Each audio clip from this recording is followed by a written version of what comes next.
আসসালামু আলাইকুম, কেমন আছেন আপনারা সবাই? আশা করি ভালো আছেন। আর welcome back to new video. আর আমাদের এই অনুষ্ঠান তো মনে হয় শেষই হচ্ছে না, যত রাত যাচ্ছে তত আমাদের আয়োজনটা বাড়ছে।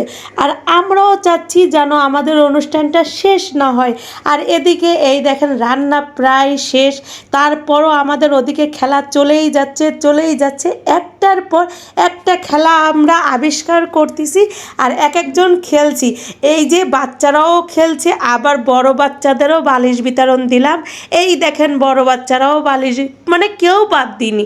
এখন আমার মা চাচিদেরও বালিশ বিতরণ দিলাম, তারাও বলল যে আমিও খেলবো, আমরাও খেলবো। আচ্ছা ঠিক আছে, যে যে খেলবা কোনো সমস্যা নাই, সবাই খেলবে, সবার জন্যই গিফট আনা হয়েছে। আর এই যে এখন আমরা প্রাইজ নিয়ে যাচ্ছি, কারণ আমরা তো সারা দিন খেললাম, সারা রাত খেললাম, এখন তো তাদেরকে একটু প্রাইজ দিতে হবে। আর হ্যাঁ, প্রাইজটা কিন্তু খুবই সামান্য, তার কারণ বলেই তো দিলাম যে এটা আমরা আনন্দ করার জন্য করছি আর সমস্ত খরচটা আমরাই বহন করছি। এজন্য আমরা দামি দামি গিফট কিনতে পারিনি, কারণ সবাইকে খাওয়ানো এবং গিফট দেওয়া এটা তো বিশাল বড় ব্যাপার। তো আমরা নিজের সামর্থ্য অনুযায়ী যতটুকু পারছি ততটুকু করছি। তো আপনাদের কেমন লাগলো কমেন্ট করে জানান।